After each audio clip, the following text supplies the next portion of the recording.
Hello, and welcome to Tom's Ironing Board. It's been a little moment, and today we're looking at something very exciting. At least I'm very excited about it. There might be a bit of an echo, sorry, because this is quite a small, empty room. But we're looking at the Pokécology Book, or Pokécology. I don't know how exactly you want to call it in English. And quite fitting, because we're actually in a little tatami mat room here, so we're very, weepified, you know? For those who don't know, this is a little book that kind of, well, as it suggests, goes over the ecology of Pokemon species, how they interact with each other, their biology. It's pretty interesting. It's all in Japanese as of right now. There's not an English version. My Japanese is pretty limited. I could maybe read some of it, but I'm probably not going to try to read it on this video because it'd take too long and I'd be looking at Google Translate every 10 seconds. But what I believe you can kind of see here is that it essentially goes over 4 chapters. If you're proficient in Japanese, you can understand exactly what that says, but I believe part of it's kind of about their life, their biology, and then there's a bunch of kanji that I can't read. But you can see the back here has a cute Choke helping out an elderly lady, holding a little backpack. You can see that this book goes for 1,300 yen, maybe about $10 US. I'm not exactly versed from the conversion rate. But yeah, we're going to open this up and take a little look at what's inside. This is my first time looking at it, so I'm very excited. Just some small things to note. On the front here, you can see where it says ecology in Japanese. There's little Pokemon symbols on each of the kanji. This one obviously is a Pikachu, but I'm not really sure what the rest of these are. These footprints, I don't know, maybe they're just meant to be generic footprints. The tail, like a Lapras tail maybe. I believe this is like a Fletchinder, maybe?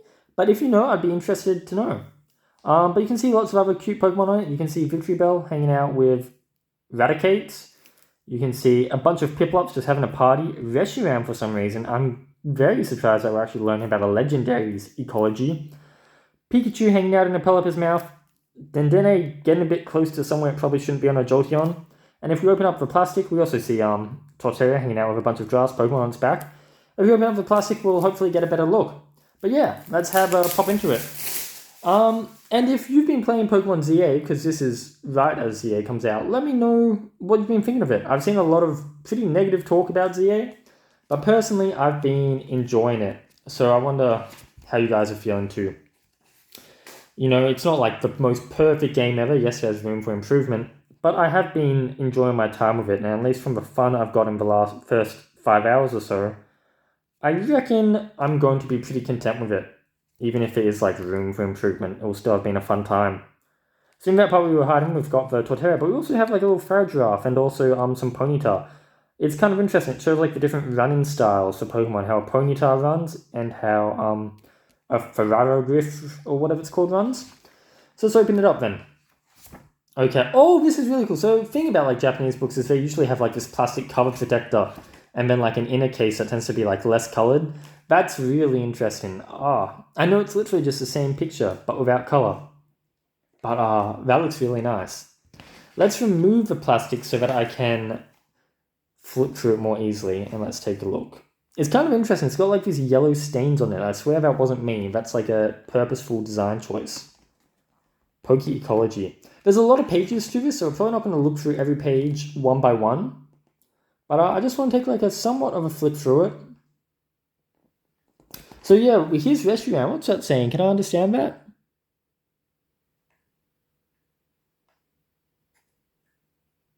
I'm not exactly sure, but something about maybe the powers of Pokemon, the different abilities they have. That's really cool, just seeing all these Pokemon hanging out on the beach. I'm going to take it much slower and try to go through some of it as I can in my own time. But for now, we can see, just skimming through it. So I wish I could read this more easily, but I guess here we have all the different researchers. I don't know exactly what the context behind this book is supposed to be, but maybe it says that these researchers actually contribute to it. I'm not sure. Here we get some Pikachu information. I nearly called him Pokemon. He's a Pokemon, but it's not Pikachu. Well, his name is Pikachu, yeah. And I guess a bit about his habitat, about his electric cheeks, his tail, and I guess what kind of food he eats. And yeah. And over 1,000 Pokemon, yeah, exactly. We've reached that mark now. Bit more, I guess, kind of talking about the different stuff they'll cover from like movement and whatnot. Kind of interesting. Let's get into the meat of it now, into chapter 1. So I believe this is about, again, my Japanese is very limited, but going off the top of my head, I believe this is about their shape or their biology. Shape seems like it might be on the right bet. And right off the bat, we're already looking at the gender differences between the different types of Pokemon. Some of these new, obviously, the Pyro is quite an obvious one. I don't know if like this Meganium one and the Mamoswine one, are those in-game? The Golbat one, female Golbat, don't have teeth? Surely not. But that's kind of interesting. That was a fun thing that they really like introduced in Gen 4. That was really fun. So I guess we'll go over a little bit, and I guess this talks a bit about the regional forms. Farfetch'd, Coolfish, Vulpix, Executor. Oh, there's of course Pouty and Wooper, very cute.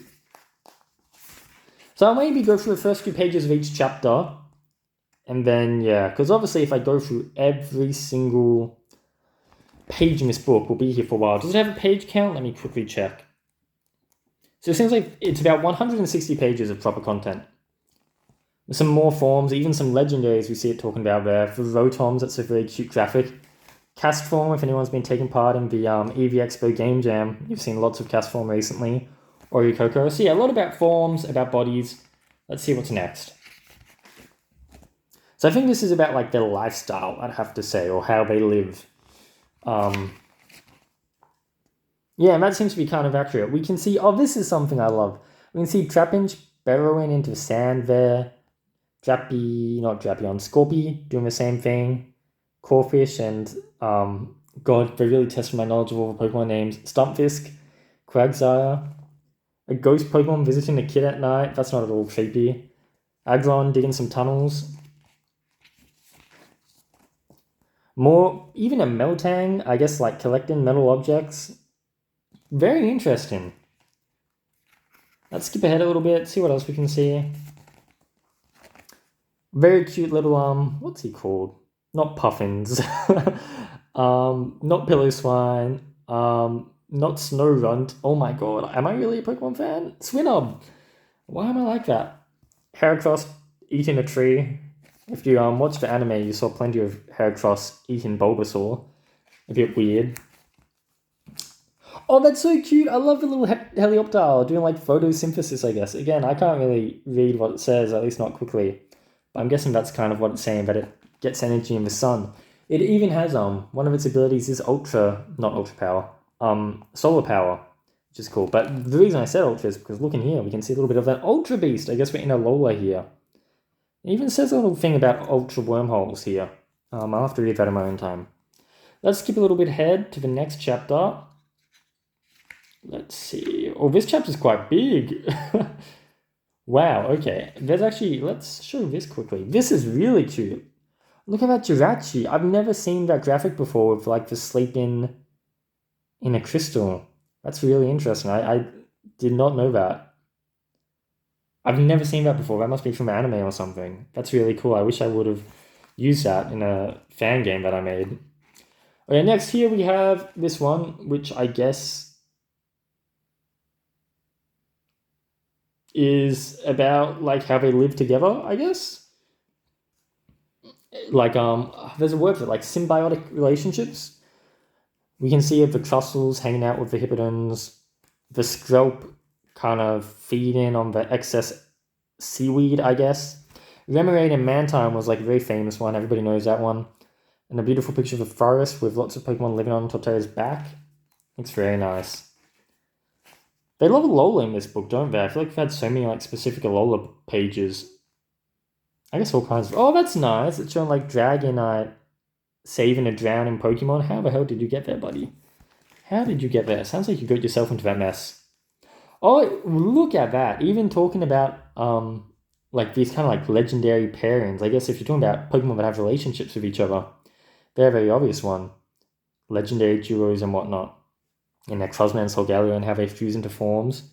Oh my god! Look, my camera's really shitty, sadly. But you can see a Niheglo, or whatever it's called, eating a Pikachu. It's not just Lucamine. And there's someone else in there. Is that an Eevee? I think maybe that's supposed to be an Eevee. I'm not sure. Shelmet and Carablast kissing, of course, how they do their little Dragon Ball fusion dance. Very nice. Okay, let's skip ahead to the next chapter.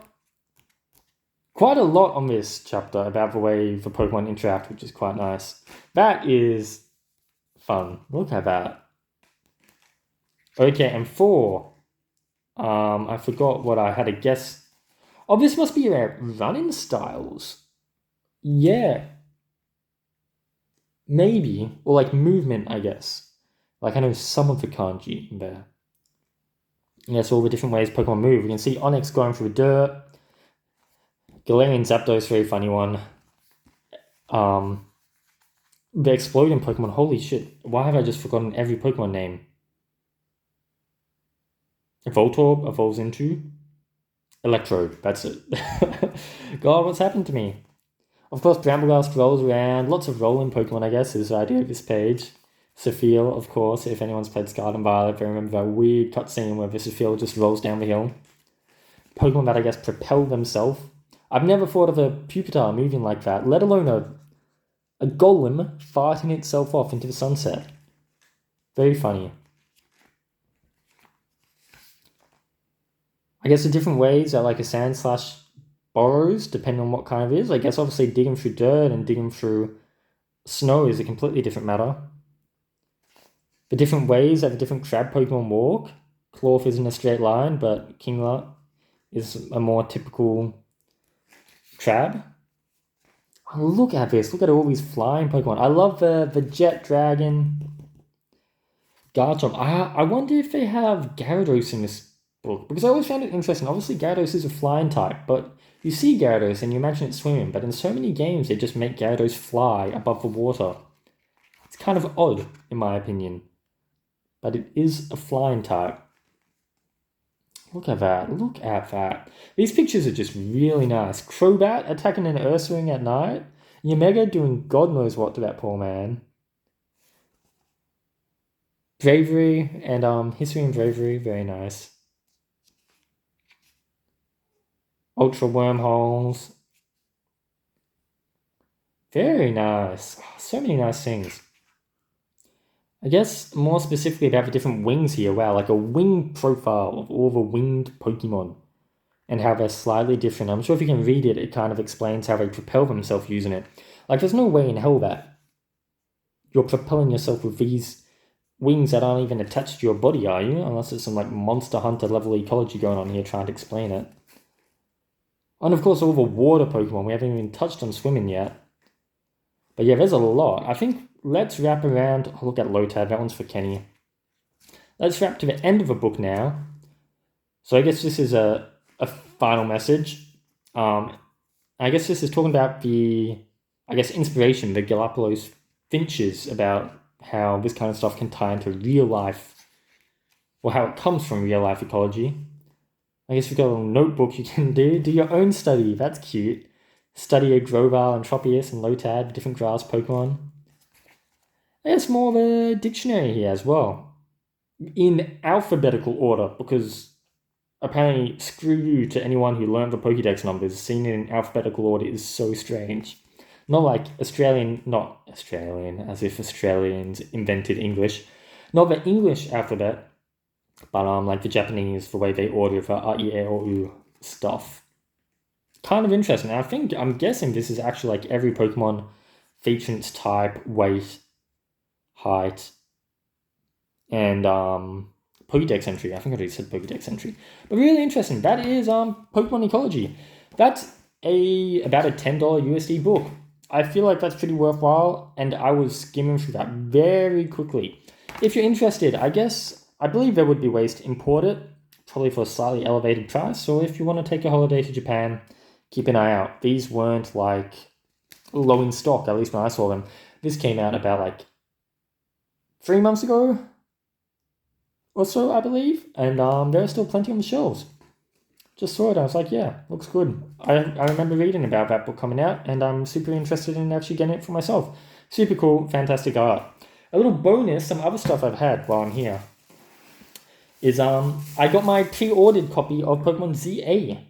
And Actually, I have some stuff I can show from that, but I seem to have forgotten something, but that's okay. I got these like cute little postcards. Obviously, this is just an advertisement telling you to buy the DLC that people aren't too happy about because, yeah, announcing DLC before game is even out is a pretty bad practice, to be fair. It's pretty gross. But Pokopia, or whatever it's called, that's a game I'm really excited about. And again, the camera's really shitty, but if you look closely, you can see there's a lot of like hidden Pokemon. You can't look closely because the camera's shit. But you see this like dark spot here. That's actually a Zorua. I thought this was just a really cute little postcard because there's so many like Where's Wally, like looking for different Pokemon, Pinsir, Cypher fighting. And it gives me pretty good hope for Pokopia if they're, even just on the postcard, they're showing off this many types of Pokemon. Means at least these ones in the game, and I wonder how they're all going to interact with your town in a unique way. Kind of fun. Cute little postcard. There's the game itself. And little tea towel for pre-ordering. It's slightly interesting. The Pikachu's cute. Showing off some of the different Megas. Where's Mega Pikachu? I guess right here, right? But yeah, thank you. This has been Tom's Ironing Board, but today filmed in a tatami mat room. I hope you enjoyed. I don't know how often we're going to be doing little videos like this, but if you enjoyed, leave a comment. Tell me how you're finding Pokemon ZA. Tell me if you're interested in the Pokemon Ecology book for yourself. See you later. Bye-bye.